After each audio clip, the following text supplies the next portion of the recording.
Masturbasiya asılılığı çoxlarının düşündüyündən daha ciddi bir problemdir. Asılılıq səviyyəsinə çatmış insanlar bir çox ortaq xüsusiyyətlərə sahibdirlər. Bunlar həm psixoloji, həm də gündəlik həyat vərdişləri ilə bağlı olur. Gəlin bu xüsusiyyətləri daha detallı şəkildə araşdıraq. Masturbasiya etmədən dura bilməmək asılılıq səviyyəsində olan insanlarda masturbasiya sadəcə bir vərdiş deyil, artıq güclü bir ehtiyac halına gəlir. Gün ərzində bir neçə saat keçmədən belə ağlına tez-tez bu fikir gələ bilər. Bir-iki gün masturbasiya etmədikdə isə ciddi narahatlıq hissi yaşanır, özünü əsəbi və aqressiv hiss edirsən, əhvalın tez-tez dəyişir, düşüncələrin dağınıq olur və işlərə fokuslanmaq çətinləşir, fiziki olaraq bir sıxıntı hiss edirsən, məsələn, bədənin gərgin olur, bu simptomlar bədənin və beynin artıq masturbasiyaya öyrəşdiyini göstərir. Eynilə siqaret və ya narkotik kimi bədən bu vərdişi tələb edir.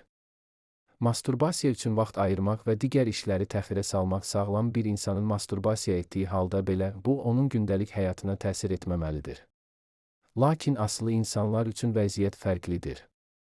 Masturbasiya onlar üçün birinci dərəcəli fəaliyyətə çevrilir və digər vacib işlər ikinci planda qalır. Dərsləri və ya işi təxirə salmaq, vaxtı düzgün idarə edə bilməmək və nəticədə məhsuldarlığın düşməsi, sosial tədbirlərə getmək əvəzinə evdə tək qalmaq istəmək, hətta bəzən yuxu rejimini pozaraq gecə-gec saatlara qədər porno izləmək bu, tədricən insanın həyatında böyük problemlərə səbəb olur. İşdə və ya məktəbdə uğursuzluq, sosial təcrid və motivasiya itkisi bu vərdişin nəticələrindən biridir. Gizlilik və günahkarlıq hissi masturbasiya asılılığı olan şəxslər çox vaxt bunu gizlətməyə çalışırlar. Bunun əsas səbəbi dərinlərində bu vərdişin onların həyatına mənfi təsir etdiyini bilmələridir. Gizlilik və günahkarlıq hissi isə müxtəlif formalarda özünü göstərir. Masturbasiya etdikdən sonra peşmançılıq hissi, bir də etməyəcəm deyib sonra təkrar etmə, gizli vərdişə çevirmək və insanlardan uzaqlaşmaq, başqalarının bu haqda bilməsindən qorxmaq, bu hisslər tədricən insanın özünə olan inamını azaldır və depressiyaya meyillilik yaradır. İnsan nə qədər bu vərdişdən qurtulmaq istəsə də təkrar etdikdə özünü zəif hiss edir və bu da bir dövr halına gəlir. Masturbasiya etmədikdə depressiya və motivasiya düşüklüyü sağlam bir insanın seksual enerjisi müxtəlif fəaliyyətlərə yönəldilə bilər, idman, yaradıcılıq, şəxsi inkişaf və əs. Lakin masturbasiya asılılığı olan insanlarda bu enerji yalnız masturbasiyaya fokuslanır. Nəticədə masturbasiya etmədikdə həyat boş və maraqsız görünür.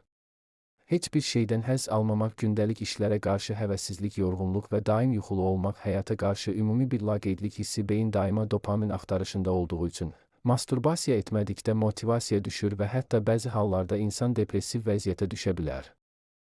Dayandırmaq istəmək, amma bacarmamaq asılı olan insanların çoxu bu vərdişin onları məhv etdiyini anlayır, amma dayandırmaqda çətinlik çəkir. Dəfələrlə bir daha etməyəcəm desələr də bir neçə gündən sonra geri qayıdırlar.